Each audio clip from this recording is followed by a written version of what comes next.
Okay.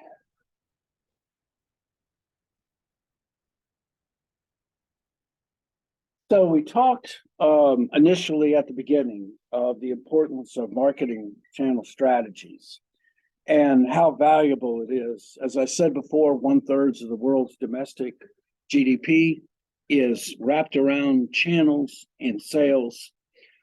It is extremely valuable in that it is a gatekeeper between the manufacturer and the end user. So in essence, they act as the boundary spanners in any valuable corporation. The channel experience, as we talked about before, is broadly accepts our perception or affects it as to the manufacturing's brand image. So we talked about on Monday the enormous value that Lexus has in giving away free oil changes in the first year, and what they get back from it as well. It makes it a very serendipitous kind of experience. And then finally, it is an underutilized source of sustainable competitive advantage in that the better or more efficient you are in terms of delivery and shipping, that bodes to a sustainable competitive advantage, especially for the fact, and I talked about this before, is that place is the most expensive and the most difficult of the 4 Ps to change. So because of that, a strong channel system is a strong source of a sustainable competitive advantage. So let's start talking definitions and ask, what is marketing channel strategy? So marketing channels is one of the 4 Ps: price, promotion, product, place. Place is channels. And this magical little ditty of the 4 Ps came out in 1946 at the AMA meeting. It was really the first time that they ever mentioned the 4 Ps in an official way. 1960, I'm trying to remember the maker of the book. Anyway, the first real time that we started writing about the 4 Ps was in one of the first original fundamentals of marketing. Well, what is a marketing channel? A marketing channel is a set of interdependent organizations, and I should say independent organizations as well. These are organizations that have their own reason for being in existence. They have their own reasons in marketing strategies, in tactics. They are unique. And there's these interdependent organizations involved in the process of making a product or service available for consumption. Each channel member is dependent on the other to do their jobs.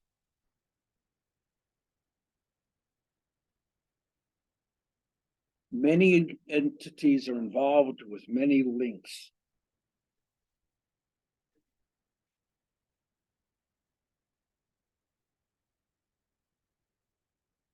The last statement is a very important one because it basically means that it is, in essence, an ever-ending process. Running a marketing channel is a process, not an event.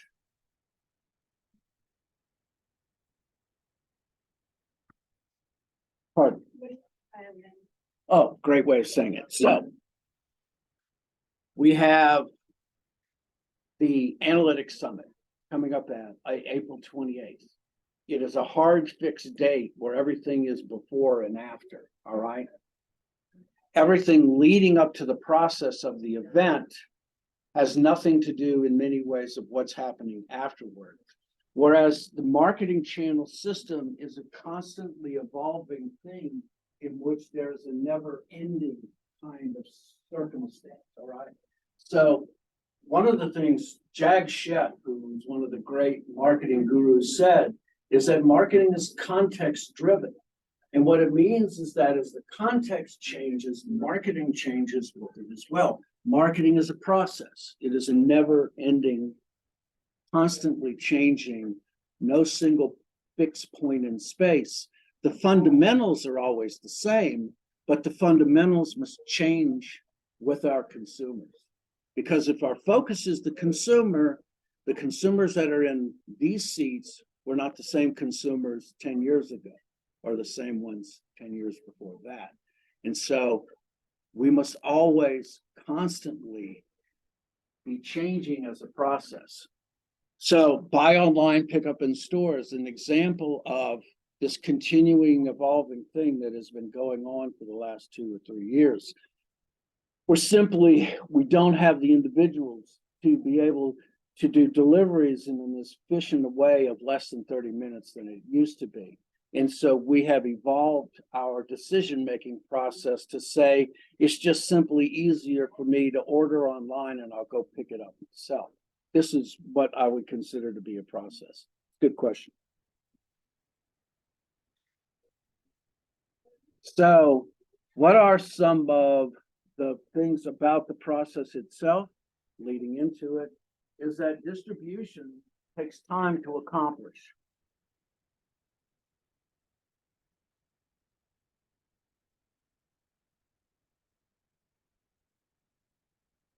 And that also states that it's an important thing to understand that as far as marketing channels go,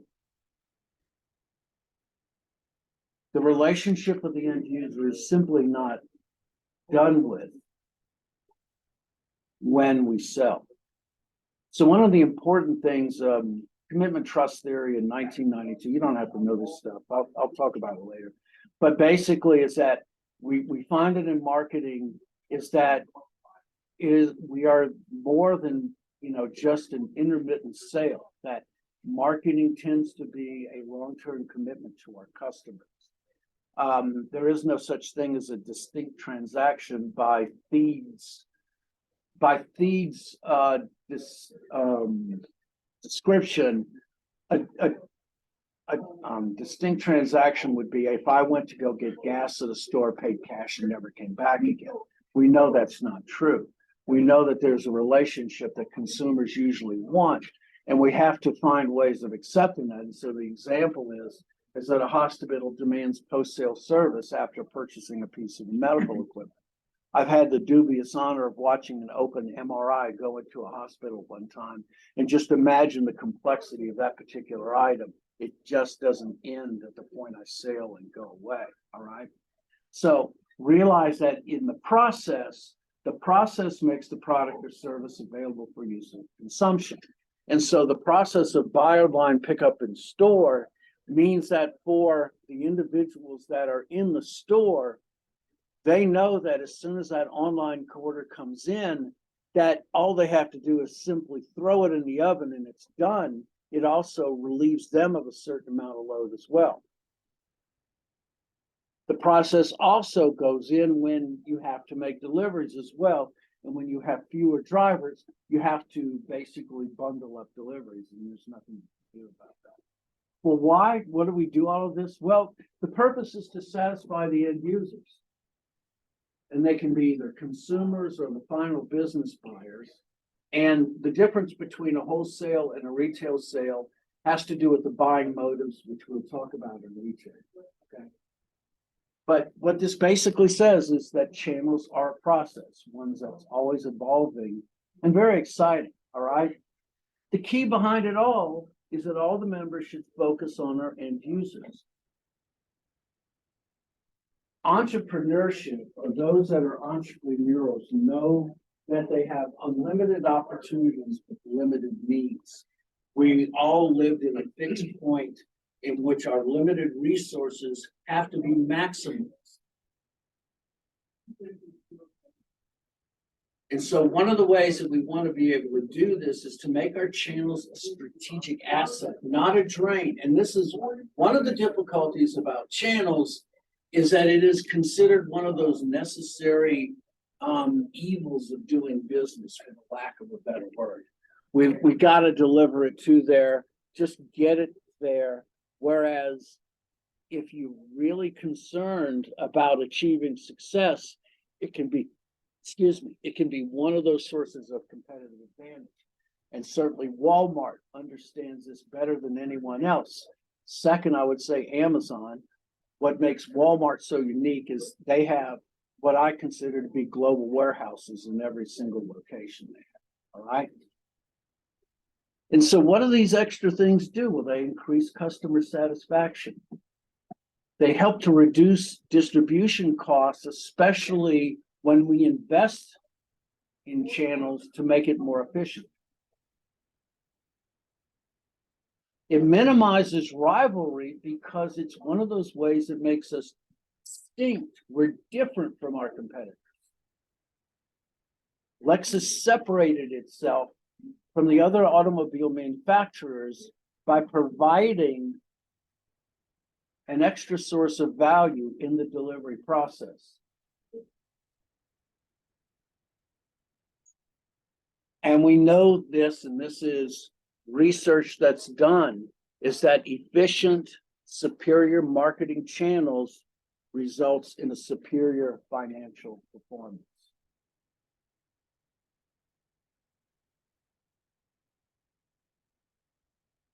And so we talked about marketing channels. This is marketing channel strategy. Right?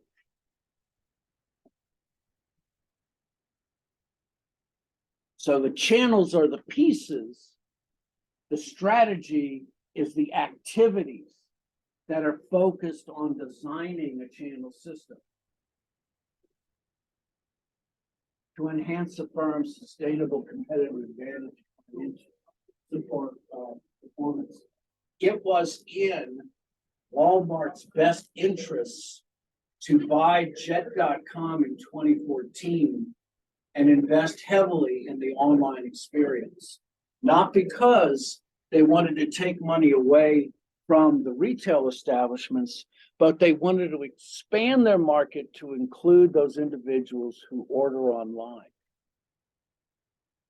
It's also important to recognize, and we'll talk about this over and over again, is that the reason that you have more than one channel is that you're trying to find new users or different people. And we'll talk about this in chapter 2 in defining market segments. All right. And so the strategy is what goes on in designing those channel structures to be the most efficient. All right, so who participates in the marketing channel? So there are 3 entities classified as 3 entities, but the channels can be deep. And we'll go through each one of these one at a time. So if you wanted to just highlight these, the way these slides are structured, by the way, they'll give you like a main title heading, and then they'll go into depth later. So you have 3 groups. You have the manufacturers, you have the intermediaries,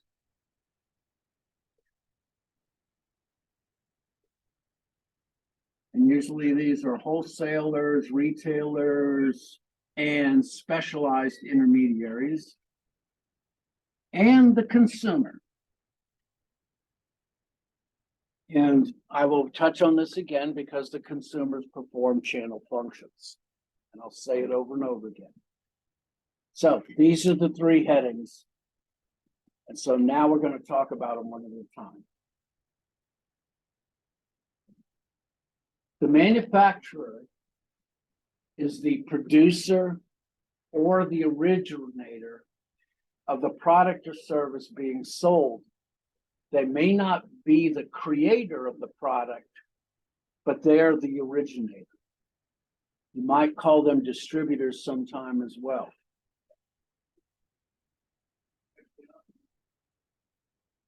So there are 2 types of manufacturers. They're what are called branded manufacturers, and these are the individuals that brand their products, and those brands are known to end users.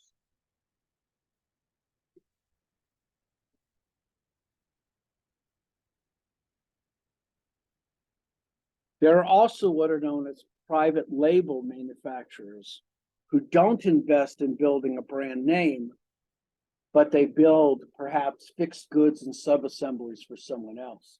Anybody know the brand name Asus? I've ever seen it before. Okay, where'd you see it, by the way? There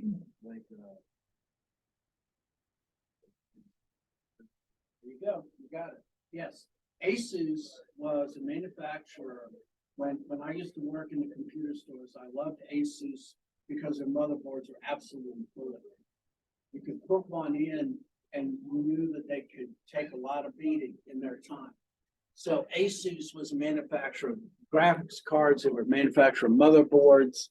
What happened with Asus is really unique because Asus became so respected in the industry that it actually passed from a private label manufacturer to a branded manufacturer. The name itself built with such quality that the quality itself exceeded the value of the goods that they were making. And that's exactly what brand equity is, by the way. Brand equity is that value that you accept from a good that is beyond just merely the accumulation of the finished costs. So the lack of a physical product does not mean that a service company has no channel design. H&R Block. H&R Block is a franchisor, and H&R Block sells tax advice. And they're very efficient at it too. So this is an example of that the lack of a physical product doesn't mean that a channel doesn't exist. As a matter of fact, and we'll talk about this, it is services that makes you unique in channels and probably is the thing that creates the greatest value. Because as I will say over and over and over and over again, if all goods are the same, and I've said this before, if all goods are the same, there's one way that consumers make a choice: by price. Okay. Now, there needs to be a prime mover, some individual that takes all the initiative. This prime mover is known as the channel captain. The channel captain is the primary mover of goods, that corporation that is willing to obligate itself into coming up with the contracts, designing the channel structure, and investing in the interactions between companies. Traditionally, the channel captain was the manufacturer. In 1996, Persimmon wrote an article in the Wall Street Journal that said that the manufacturer was no longer the prime mover of the channel captain, that the channel captain had passed to an intermediary, a retailer. Anybody want to guess which retailer that was in 96? Walmart. Okay. Walmart from 1980 to 1999 somewhere was building one new store every 6 weeks. And they were doing that over a period of 10 years. Dollar General, by the way, just to let you know, Dollar General is building 1,000 stores a year, if you can believe that, but it's true. All right. Dollar General, I think right now has 28,000 stores. They are dedicated to building 38,000. That is superior channel quality. I'm not saying anything about the way that they hire. I'm just saying that. All right. So manufacturers tend to be channel captains. Doesn't necessarily mean the case. Please, if on the test I say you to put the channel structure and I asked you to talk about the channel captain, please you remind yourself the channel captain does not have to be the manufacturer. It's whoever the prime mover is. Okay. Okay. The next is intermediary. Intermediaries refers to any channel member other than the manufacturer or the end user. This is a big, broad category. Intermediaries are anyone who is not the manufacturer or the consumer. And I will, once again, this slide puts these three up here, and I will talk about each one of these one at a time.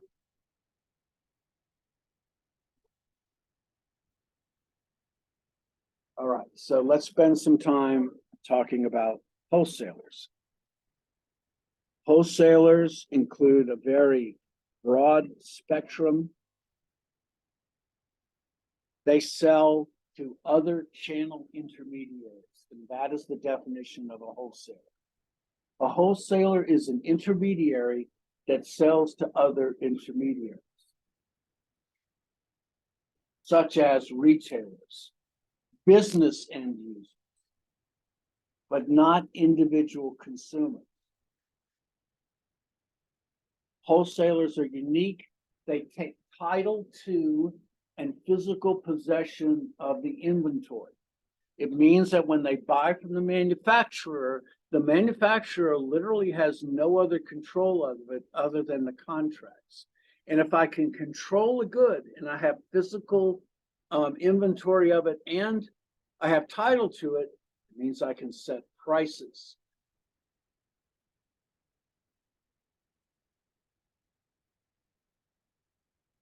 They earn their difference by buying at a wholesale price and selling to a markup price. So what is the major thing that wholesalers have? They have promotion and they have negotiation. So wholesalers have their own manufacturers, or excuse me, their own sales agents. Wholesalers have salespeople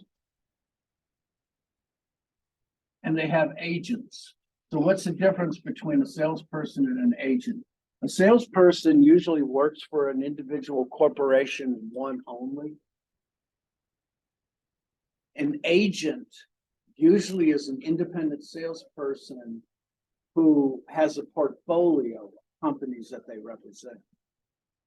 Agents do not take title and physical possession. They're freelancers. They usually have no salary. They're making all their money on commission. And if you want to know, wholesale agents are some of the highest paid individuals in the industry. And so these are wholesalers. Very simple, just as long as you know they sell to other channel intermediaries, that gives you the definition. The next is retail. Retail sells directly to individual consumers.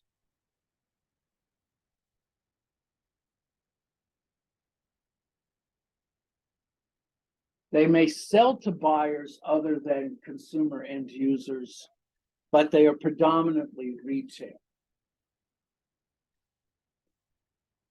So the way that you know, by the way, if something is a retail purchase or if it's a wholesale purchase, this doesn't have to go down on your test, but it's just for your own enlightenment, is that it all comes down to the buying motive of the individual.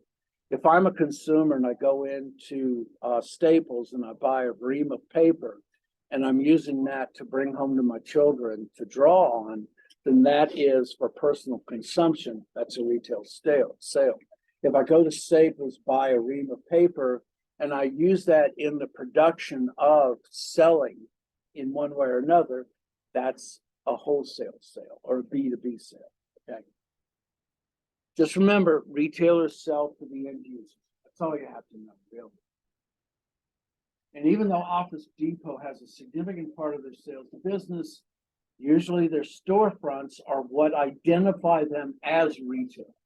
Their storefront, their curb appeal. So wholesalers, retailers, and the last kind of intermediaries are what's known as specialized intermediaries. Specialized intermediaries may perform one or two channel functions, but they are not part and parcel of the entire channel experience. They do one particular thing and they do it very well.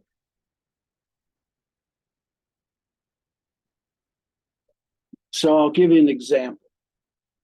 So modern Subaru, modern Toyota, those corporations, you would be surprised, well, maybe not, how many cars that they sell in a year.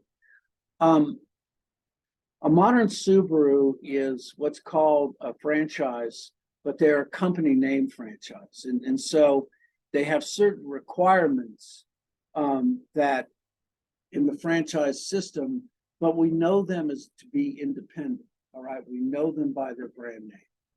So modern Subaru has to buy 200 cars a month. That's part of their contract. So calculate that out. So 200 cars a month, let's just say at the wholesale level, we're talking 30,000 a piece. That's a check for $6 million. How do they do that? Well, they don't do that themselves. What happens is that modern Subaru's purchasing agent will call GE Capital or they'll call Westinghouse and they say, I need to cut a check for $6 million. They'll say, fine, we'll cut a check for it. And so they finance $6 million and that's their sole function. So what happens?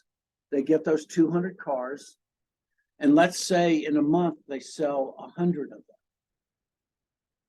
Modern Subaru at the end of the month cuts a check to pay for those 100 cars and they pay the interest on those remaining 100 cars that's on their lot. And that's how it works. It's a concept, it's a process known as warehousing. And without that, modern businesses simply could not function. Just think of the enormous capital that it takes to run that. And where a company like Westinghouse or GE Capital makes its money is it makes its money on the interest. Credit card companies the same way, they process 3%. They are specialized. They find unique single functions and they perform those.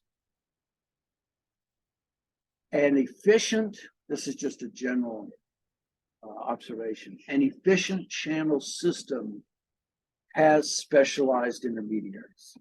It means that the things that they're doing require things to be done in a mass scale.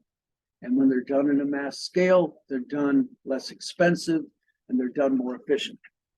And so those are what are known as specialized intermediaries.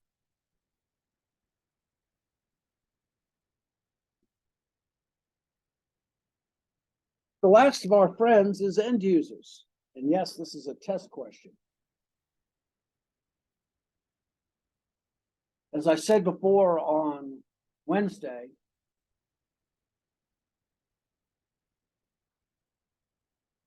end users are often channel members. Let's just say they are, because you need hard answers, firm answers for your test. Why? Because they can and they frequently do perform channel functions. They perform certain channel functions. And as I said, I hammer that in and day out because I don't want you to miss that one on the test. And so the example I gave on Wednesday is the same one here. So you go to Costco, you stock up on paper towels, and then you pay for the paper towels, and then you inject cash into the system, and then you perform the manual process of breaking bulk.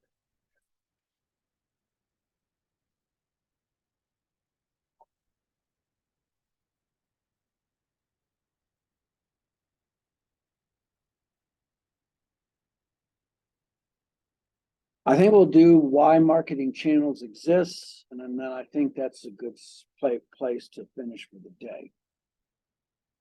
So Why do channels exist? Doesn't it seem more efficient if everything could be ordered online, so there would be no such need for intermediaries? Doesn't intermediaries seem to be less efficient? Well, let's look at the reasons. First, let's look at the advantages for the downstream members. All right, the downstream members. The first thing is that you sort. And so I want you to think of, I'm a marketing guy and a marketing channel guy, so I think it's stupid stuff when I'm walking through stores. It's amazing how supermarkets are so efficient. Supermarkets make money on a 2% margin. What that means is that if they sell $100,000 in goods, their net profit is $2,000. You have to be really good at what you're doing in order to do that well.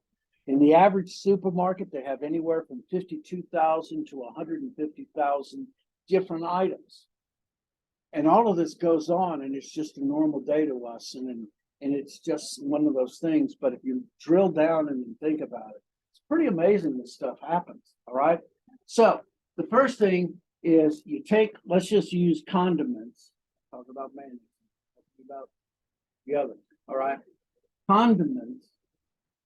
The first thing that you do is you break them down into heterogeneous supply into separate stocks that are relatively homogeneous. So I take the mayonnaise, I take the mustards, I take the ketchups, I take the horseradishes, and I start to sort them out.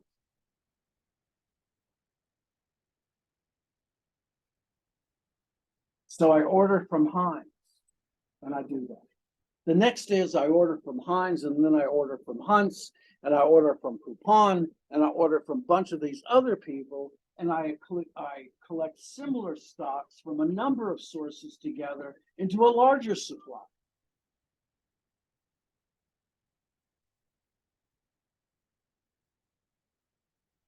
And then once I have all of these boxes together, I break open the boxes and I make them into smaller and smaller lot sizes so that consumers have greater choices. And you'll notice something interesting is the smaller the lot sizes, the greater the value. In other words, people are willing to pay more.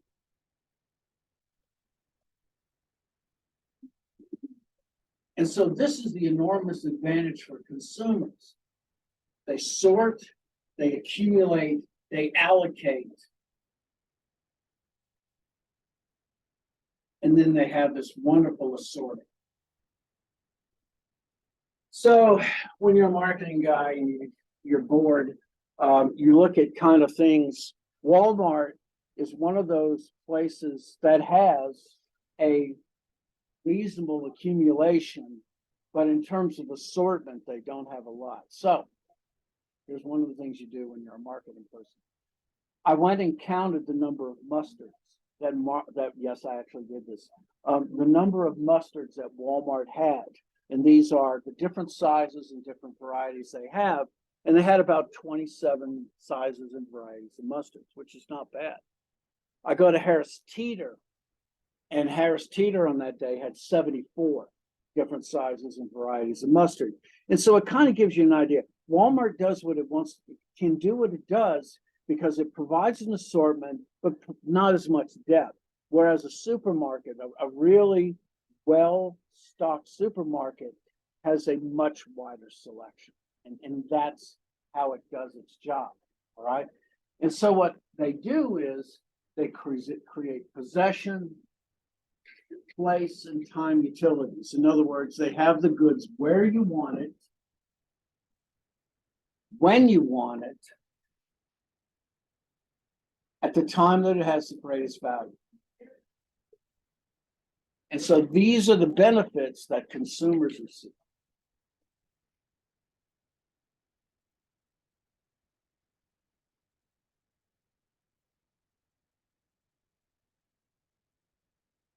For upstream members, what they can do is make their transactions routine.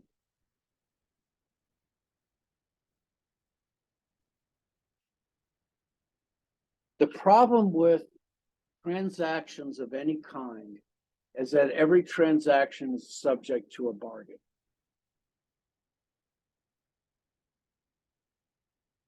What upstream members desire is if the transactions can be routinized. And that's what routinization does. It brings a standardization.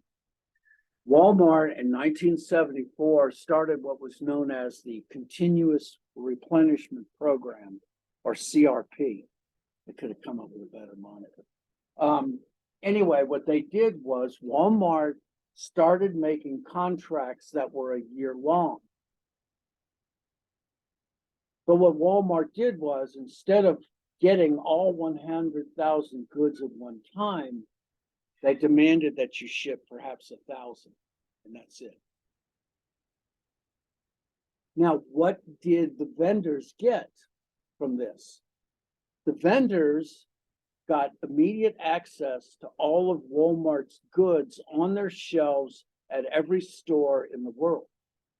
And that was what the vendors got in routine, in kind.